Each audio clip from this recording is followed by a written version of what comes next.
দাজ্জাল তো অনেক পরের কথা। কোথাকার কোন আল্লাহর প্রতি অবিশ্বাসী মুশরিক বা কাফের খেলোয়াড় একটু পায়ের ভেলকি দেখায়, লক্ষ লক্ষ কোটি কোটি মানুষ হুমড়ি খেয়ে তার ভক্ত হয়ে ইমানি চেতনা, আমলি চেতনা, তাকওয়া, তহারাত সব খুঁয়ে বসে থাকে। আর সেখানে দাজ্জালের মতো এরকম মিরাকল, সব মিরাকল তার হাতে থাকবে। এরকম পরিস্থিতি যখন আসবে তখন মানুষ কি করবে? এখন এই যে তথ্য প্রযুক্তির উন্নতির এই সময়ে কত মুসলমানের সন্তান বেঈমান হয়ে যাচ্ছে, বিজ্ঞানরাই তারা আল্লাহ বানায় বসে থাকতেছে, আছে না নাই?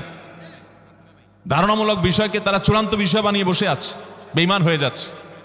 এবং টাকার যে কারিশমা, টাকা দিলে সব হয়ে যায়, টাকা নাই তো কিছুই হয় না। এই জন্য বেঈমান হয়ে অনেকে বলে যে টাকাই নাকি দ্বিতীয় খোদা, নাউজুবিল্লাহ। ভাইরা আমার, দুনিয়ার এই ভেলকি কি দেখছি আমরা? কিয়ামতের আগে ভেলকি আরো অনেক দেখবে আমাদের পরবর্তী প্রজন্ম, আমাদের ছেলে মেয়েরা, নাতিপুতিরা আরো অনেক ভেলকি দেখবে। এমন ভেলকি দেখবে যে তাদের আল্লাহর প্রতি ঈমান আনা, আখিরাতের প্রতি বিশ্বাস করাটা কঠিন থেকে কঠিন হয়ে যাবে। এরকম পরিস্থিতি তৈরি হবে দুনিয়াতে। তথ্য প্রযুক্তির উন্নতির নাম দিয়ে, এটার নাম দিয়ে, সেটার নাম দিয়ে মানুষের জীবনযাত্রা সহজ হবে, কিন্তু এর মাধ্যমে মানুষের ঈমান দুর্বল হওয়ার অনেক সম্ভাবনা, শঙ্কা তৈরি হবে এবং শয়তান সেগুলো সৃষ্টি করবে। এই আশঙ্কা থেকে বাঁচার জন্য সূরা কাহাফটা হলো মহৌষধের মতো।